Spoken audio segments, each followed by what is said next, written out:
Welcome to मिनर्व academy. आपण बघतोय पॉलिटीच्या प्रश्नसंच आणि त्यामध्ये आज आपण बघणार आहे प्रश्नसंच क्रमांक 26 जो आहे आपल्या मूलभूत हक्कातल्या स्वातंत्र्य या टॉपिकवरती. आणि नेहमीप्रमाणे आपण 10 प्रश्न बघणार आहोत आणि त्याचं स्पष्टीकरण बघणार आहोत. तुम्ही पण चॅनलला सबस्क्राईब करा आणि व्हिडिओ शेअर करा. आता आपण सुरू करू प्रश्नसंच क्रमांक 26. प्रश्नसंच क्रमांक 26 मधला प्रश्न क्रमांक पहिला आहे प्रश्न क्रमांक 251. स्वातंत्र्य समतेपासून वेगळे करता येणार नाही, समतेला स्वातंत्र्यापासून वेगळे करता येणार नाही आणि स्वातंत्र्य व समतेला बंधुतेपासून वेगळे करता येणार नाही, हे उद्गार कोणाचे आहेत? आणि आपल्याला पर्याय दिलेले आहेत पंडित जवाहरलाल नेहरू, दुसरा आहे डॉक्टर राजेंद्र प्रसाद, तिसरा आहे डॉक्टर एस राधाकृष्णन आणि चौथा आहे डॉक्टर BR आंबेडकर. तर आता हे जे वक्तव्य आहे की स्वातंत्र्य समतेपासून वेगळे करता येणार नाही, समतेला स्वातंत्र्यापासून वेगळे करता येणार नाही आणि स्वातंत्र्य आणि समतेला बंधुतेपासून वेगळे करता येणार नाही, हे उद्गार आहे डॉक्टर बाबासाहेब आंबेडकरांचे. आणि हे आहेत संविधान सभेतल्या त्यांनी दिलेले शेवटचं जे भाषण आहे त्यामधले हे उद्गार आहेत. आणि शेवटचं भाषण जे त्यांचं आहे म्हणजे संविधान सभेतलं शेवटचं भाषण हे अत्यंत महत्त्वपूर्ण भाषण आणि अत्यंत मार्गदर्शनपर भाषण हे मानलं जातं. म्हणजे कितीतरी खटल्यांच्या बाबतीत किंवा इतर जेव्हा केव्हा काही संविधानाच्या बाबतीत पेच प्रसंग येतो तेव्हा त्या भाषणाचा नेहमी उल्लेख होतो. तर ते भाषण हे अत्यंत मार्गदर्शनपर आहे आणि आपण सगळ्यांनी ते वाचलं पाहिजे अशा प्रकारचं ते महत्त्वाचं आणि मार्गदर्शनपर भाषण आहे. आणि त्या भाषणात त्यांनी हे वक्तव्य केलं होतं. तर ते भाषण खूप महत्त्वाचं आहे, संविधान सभेतल्या चर्चांमधलं शेवटचं भाषण त्यांचं. तर आपले डॉक्टर BR आंबेडकर हे आपलं उत्तर आहे. दुसरा प्रश्न आहे प्रश्न क्रमांक 252. भारतीय वृत्तपत्र स्वातंत्र्य हे, आणि आपल्याला 4 वक्तव्य दिलेली आहेत. हा फॉरेस्टला आलेला प्रश्न आहे, फॉरेस्ट 2016 मेन्सला आलेला आहे. इथं लिहिलेलं आहे पण फॉरेस्ट मेन 2016ला आलाय की भारतीय वृत्तपत्र स्वातंत्र्य हे, पहिला पर्याय आहे विशेषत्वाने राज्यघटनेच्या कलम 19(1)(a) यामध्ये दिलेले आहे. दुसरा आहे राज्यघटनेच्या 19(1)(a) अन्वये व्यापक अभिव्यक्ती स्वातंत्र्याच्या हमीतून सूचित होते. तिसरा आहे राज्यघटनेच्या कलम 361(a) मधील तरतुदी अन्वये हमी देण्यात आली आहे. आणि चौथा आहे देशाच्या कायद्याच्या अधिराज्याच्या रूल ऑफ लॉ मधून अंमलातून निर्माण होते. आता भारतीय वृत्तपत्र स्वातंत्र्य हे याचा मूलभूत हक्कांमध्ये विशेषत्वाने उल्लेख नाही आहे. म्हणजे वृत्तपत्राला किंवा मीडियाला जे स्वातंत्र्य आहे ते काही विशेषत्वाने मीडियाचा उल्लेख करून मीडियाला विशेष स्वातंत्र्य दिलेलं नाही. तर प्रत्येक व्यक्तीला किंवा प्रत्येक संस्थेला जे लिगल पर्सन असं म्हणतो आपण ज्याला, त्यांना ज्या प्रकारे मिळतं ते मीडिया त्याचाच एक भाग असतं, वृत्तपत्र त्याचाच एक भाग असतं. त्यामुळं विशेषत्वाने उल्लेख केलेला नाही आहे. तर जे आपल्या व्यापक अर्थ आहे 19(1)(a) त्यातून हे प्राप्त होतं. त्यामुळे विशेषत्वाने उल्लेख केलेला नाही. त्यामुळे आपलं उत्तर काय येईल? पर्याय क्रमांक 2 हे आपलं उत्तर आहे. पहिला पर्याय आहे विशेषत्वाने 19(1)(a) मध्ये उल्लेख केलेला आहे. तर वृत्तपत्र स्वातंत्र्याचा विशेषत्वाने उल्लेख केलेला नाही किंवा मुद्रण स्वातंत्र्याचा विशेषत्वाने उल्लेख केलेला नाही. ते व्यापक हमीतून ते येतं. त्यामुळे पहिला पर्याय ह्या चुकीचा आहे. आपले उत्तर काय आहे? तर 19(1)(a) मध्ये जे व्यापक अर्थाने मिळतं त्यातून आहे. मुद्रण स्वातंत्र्य किंवा वृत्तपत्र स्वातंत्र्य असा विशेषत्वाने उल्लेख होत नाही, ते इम्प्लाइड आहे ते. त्यानंतर बघू आता पुढचा प्रश्न, प्रश्न क्रमांक 253. स्वातंत्र्याच्या मूलभूत अधिकारांमध्ये सहकारी संस्था स्थापन करण्याच्या अधिकाराचा समावेश डॅश डॅश व्या घटना दुरुस्तीनुसार करण्यात आला. आणि पर्याय काय? 97, 96, 95 आणि 94. तर आता सहकारी संस्था स्थापन करण्याचा जो अधिकार आहे तो घटना दुरुस्ती क्रमांक 97च्या नुसार मिळालेला आहे. त्यामुळे आपलं उत्तर काय येईल? तर 97व्या घटना दुरुस्तीनुसार सहकारी संस्था स्थापन करण्याचा अधिकार देण्यात आला. हा झाला प्रश्न क्रमांक 253. आता बघू पुढचा प्रश्न 254. प्रश्न क्रमांक 254 आहे जीवित आणि वैयक्तिक स्वातंत्र्य अनुच्छेद 21 मध्ये डॅश डॅशचा समावेश होतो. आणि आपल्याला पर्याय काय? बोनसचा अधिकार, दुसरा आहे आरोग्याचा अधिकार, तिसरा आहे शिक्षणाचा अधिकार आणि चौथा आहे कामाचा अधिकार. तर आपल्याला विचारले की कलम 21 मध्ये कशाचा समावेश होतो? तर आता बोनसचा होतो का? तर नाही, बोनसचा होत नाही. आरोग्याचा होतो, शिक्षणाचा नाही. शिक्षणाचा 21(a) मध्ये होतो, शिक्षणाचा वेगळा अधिकार आहे त्यामुळे शिक्षणाचा पण होत नाही. आणि कामाचा पण, काम मिळवण्याचा पण अधिकार होत नाही. आपल्याकडं शोषणाविरुद्ध अधिकार आहे पण तो काम करण्याचा अधिकार नाही, तर कामाच्या बदल्यात मोबदला मिळण्याचा अधिकार आहे. त्यामुळं कलम 21 किंवा अनुच्छेद 21 मध्ये कशाचा समावेश होतो, तर तो होतो आरोग्याचा समावेश होतो. त्यामुळे आपलं उत्तर काय येईल? हे पर्याय क्रमांक 2 आरोग्याचा हे आपलं उत्तर येईल. त्यानंतर पुढचा प्रश्न क्रमांक 255, जीवित आणि वैयक्तिक स्वातंत्र्य अनुच्छेद 21 मध्ये डॅश डॅशचा समावेश होतो. वरच्या प्रश्नासारखाच आहे पण पर्याय बघू आता. संपाचा हक्क, दुसरा आहे परदेश गमन करण्याचा हक्क, तिसरा आहे जीवनावश्यक बाबी संदर्भात कैद्यांचा हक्क, चौथा आहे बोनसचा हक्क आणि पाचवा आहे एकांतवासाच्या शिक्षेविरुद्धचा हक्क. आता आपल्याला पुन्हा तेच बघायचं आहे की अनुच्छेद 21 मध्ये कशा कशाचा समावेश होतो.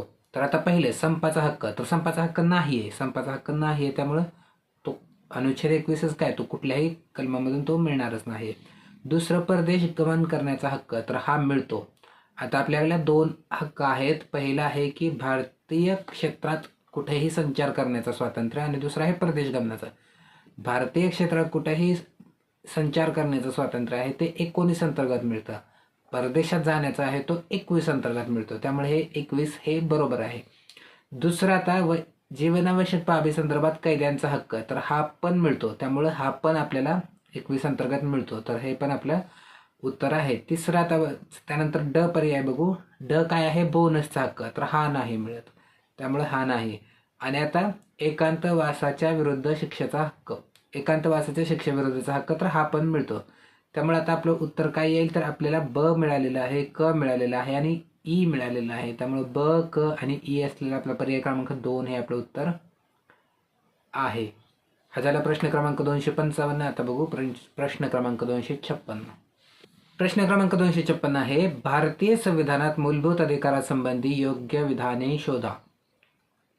आपल्याला विधान अ आहे, भारतातील सर्व व्यक्तींना भारतीय नागरिकांप्रमाणे परदेशी व्यक्तींनाही शिक्षणाचा अधिकार अनुच्छेद 21A लागू आहे. आणि दुसरा आहे, अनुच्छेद 20 आणि 21 मधील मूलभूत अधिकार हे राज्यांनी विशिष्ट प्रकारची कृती करू नये अशी ताकद आहे. त्यामुळे या अधिकारांचे स्वरूप नकारात्मक आहे. आणि आपल्याला काय आता शोधायचं आहे? आपल्याला शोधायचं आहे योग्य विधान शोधा. तर पहिलं काय आहे? तर भारतीय नागरिकांप्रमाणे परदेशी व्यक्तींनाही शिक्षणाचा अधिकार लागू आहे. तर हे विधान बरोबर आहे. शिक्षणाचा अधिकार हा भारतीयांना पण आहे आणि परकीयांना पण आहे. त्यामुळे हे विधान बरोबर आहे. आता दुसरं बघू की अनुच्छेद 20 आणि 21 मधील मूलभूत अधिकारांना राज्यांनी विशिष्ट प्रकारची कृती करू नये अशी ताकद आहे. त्यामुळं याचे स्वरूप नकारात्मक आहे. आता आपण लेक्चर्समध्ये बघितलं नकारात्मक अधिकार म्हणजे काय आणि सकारात्मक अधिकार म्हणजे काय. तर आता 20 आणि 21 मध्ये राज्यांनी काहीतरी करू नये असं सांगितलेलं आहे. म्हणजे कुठल्याही एका गुन्ह्यासाठी एकच शिक्षा आहे, 2 वेळा शिक्षा द्यायची नाही आहे, पूर्वलक्षीप्रमाणे शिक्षा द्यायची नाही आहे, किंवा कुठल्याही व्यक्तीचं व्यक्ती स्वातंत्र्य हिरावून घ्यायचं नाही आहे. त्यामुळे काहीतरी करू नये असं सांगितलेलं आहे. त्यामुळे हे नकारात्मक अधिकार आहे का? तर हो, बरोबर आहे. त्यामुळे हा नकारात्मक अधिकार आहे. त्यामुळे हे दोन्ही विधानं बरोबर आहेत. आपल्याला काय शोधायचं आहे? तर योग्य विधान शोधायचं आहे. आपल्याला कुठले सापडलेले आहेत? आपल्याला दोन्ही विधानं योग्य सापडलेले आहेत. आपलं पर्याय क्रमांक 3 अ, ब हे उत्तर येईल. आता बघू पुढचा प्रश्न क्रमांक 257. जीवित आणि व्यक्ती स्वातंत्र्याच्या अनुच्छेद 21 अधिकाराच्या व्याप्तीमध्ये डॅश डॅश यांचा समावेश होतो. पहिला आहे चांगल्या पर्यावरणाचा अधिकार, दुसरा आहे कामाचा अधिकार, तिसरा आहे खाजगी एकांततेचा अधिकार, चौथा आहे लाभांशाचा अधिकार बोनसचा आणि पाचवा आहे चांगल्या आरोग्याचा अधिकार. आता आपल्याला पुन्हा तसाच प्रश्न आहे की 21 अंतर्गत काय काय मिळतं. तर चांगल्या पर्यावरणाचा अधिकार आहे का? तर हा आहे. त्यामुळे हे येईल. दुसरं कामाचा अधिकार नाही आपल्याकडे, त्यामुळं हे येणार नाही. तिसरं खाजगी एकांततेचा अधिकार किंवा प्रायव्हसी, राईट टू प्रायव्हसी असं आपण म्हणतो त्याला, तर हा पण आपल्याकडं 21 अंतर्गत आहे. त्यानंतर लाभांशाचा अधिकार, बोनस अधिकार, तर हा आपल्याकडे नाही, त्यामुळं हा येणार नाही. आणि चांगल्या आरोग्याचा अधिकार, तर हा आहे, त्यामुळं हा येईल. आता आपलं उत्तर काय येईल? तर मग अ, क आणि ई हे आपलं अ, क, ई हे पर्याय क्रमांक 2 हे आपलं उत्तर येईल. हा झाला प्रश्न क्रमांक 257. आता बघू प्रश्न क्रमांक 258. प्रश्न क्रमांक 258 काय आहे? खालीलपैकी कोणते विधान बरोबर आहेत? आपल्याला 3 विधानं दिलेली आहेत. पहिले काय आहे? भारतीय राज्यघटनेचे अनुच्छेद 15 हे नागरिक आणि परकीय दोन्हींनाही उपलब्ध आहे. दुसरं विधान आहे भारतीय राज्यघटनेचे अनुच्छेद 16 हे केवळ भारतीय नागरिकांनाच उपलब्ध आहे. तिसरं आहे भारतीय राज्यघटनेचे अनुच्छेद 21 हे भारतीय नागरिक आणि परकीयांना देखील भारतीय भूमीवर उपलब्ध आहे. तर आता आपल्याला काय शोधायचं आहे? आपल्याला शोधायचं आहे बरोबर काय आहे शोधायचं आहे. तर आता आपण बघू. पहिलं, भारतीय राज्यघटनेचे अनुच्छेद 15 हे नागरिक आणि परकीय दोघांनाही उपलब्ध आहे. तर 15 दोघांनाही उपलब्ध आहे का? तर नाही. 15 काय आहे? 15 आहे धर्म, वंश, जात, लिंग आणि जन्माच्या ठिकाणी यावरून भेदभाव केला जाणार नाही. पण हे फक्त भारतीयांना आहे, नागरिकांना आहे, परकीयांना नाही. त्यामुळे हे चुकीचं आहे. दुसरं, भारतीय राज्यघटनेचे अनुच्छेद 16 हे केवळ भारतीय नागरिकांनाच उपलब्ध आहे. तर हे विधान बरोबर आहे. हे भारतीयांनाच उपलब्ध आहे फक्त. त्यामुळे हे विधान बरोबर आहे. आणि पुढचं, भारतीय राज्यघटनेचे अनुच्छेद 21 हे नागरिक आणि परकीयांना देखील भारतीय भूमीवर उपलब्ध आहे. तर हे बरोबर आहे. अनुच्छेद 21 हे परकीयांना पण आहे आणि भारतीयांना पण आहे. त्यामुळं आपल्याला काय शोधायचं होतं? बरोबर. कुठले बरोबर सापडलेले आहेत? आपल्याला ब आणि क बरोबर सापडलेले आहेत. अ मध्ये काय चुकीचं होतं? तर अ मधला अनुच्छेद 25 हा परकीयांना नाही. त्यामुळे आपलं उत्तर काय येईल? ब आणि क असलेलं पर्याय क्रमांक 2 हे आपलं उत्तर येईल. आणि त्यानंतर पुढचा प्रश्न, प्रश्न क्रमांक 259. खालीलपैकी कोणत्या कारणास्तव राज्य भाषण व अभिव्यक्ती स्वातंत्र्यावर अनुच्छेद 19(1) वाजवी बंधने घालू शकते? पहिला आहे न्यायालयाचा अवमान, दुसरा आहे अल्पसंख्याकांचे संरक्षण, तिसरा आहे परदेशांशी मित्रत्वाचे संबंध, चौथा आहे भारताचे सार्वभौमत्व आणि अखंडत्व, पाचवा आहे सभ्यता अथवा नीतिमत्ता. आत्ता आपण हे बघितलं की मूलभूत अधिकारावरती वाजवी बंधने, रिझनेबल रिस्ट्रिक्शन्स घातले जातात. आता आपल्याला विचारले की कुठले घातले जाऊ शकतात? 19(1) वरती, भाषण आणि अभिव्यक्ती स्वातंत्र्यावरती. तर न्यायालयाचा भाषण आणि अभिव्यक्ती स्वातंत्र्य आहे, याचा अर्थ आपण न्यायालयाचा अवमान करू शकतो का? तर नाही. त्यामुळे हे बंधन येऊ शकतं. त्यामुळे अ येईल. ब, अल्पसंख्याकांचे संरक्षण असं काय लिहिलेलं नाहीये. 19(a) मध्ये अपवादामध्ये अल्पसंख्याकांचे संरक्षण असं काय लिहिलेलं नाहीये. मित्रत्वाचे संबंध, परदेशांशी मित्रत्वाचे संबंध हे आपल्याला लिहिलेलं आहे. त्यामुळे हे क पण आपल्याला येईल. भारताचे सार्वभौमत्व आणि अखंडत्व याचं पण आपल्याला बंधन आहे. म्हणजे आपल्याला भाषण आणि अभिव्यक्ती स्वातंत्र्याचा अधिकार आहे, याचा अर्थ आपण काय? देशाचे सार्वभौमत्व आणि अखंडता धोक्यात आणू शकत नाही आणि सभ्यता आणि नीतिमत्ता आपल्याला पाळावी लागते. त्यामुळे हे पण आहे. आता आपलं उत्तर काय येईल? तर ब सोडून अ, क, ड, ई आणि अ, क, ड, ई असलेला हा पर्याय क्रमांक 3 हे आपलं उत्तर येईल. हा झाला प्रश्न क्रमांक 259. आणि आता बघू प्रश्न क्रमांक 260 ह्या प्रश्नसंचातला शेवटचा प्रश्न. प्रश्न क्रमांक 260 आहे, मूळ घटनेत संपत्तीचा अधिकार मूलभूत अधिकार होता. कोणत्या वर्षी कोणत्या घटना दुरुस्तीने हा अधिकार मूलभूत अधिकाराच्या प्रकरणातून वगळण्यात आला? आणि आपल्याला पर्याय काय आहेत? 1971 25वी घटना दुरुस्ती, 1976 42वी घटना दुरुस्ती, त्यानंतर 1978 44वी घटना दुरुस्ती आणि 1993 74वी घटना दुरुस्ती. आता आपल्याला काय विचारले? तर संपत्तीचा अधिकार हा मूलभूत अधिकार होता, पण तो कशाने वगळला गेलेला आहे?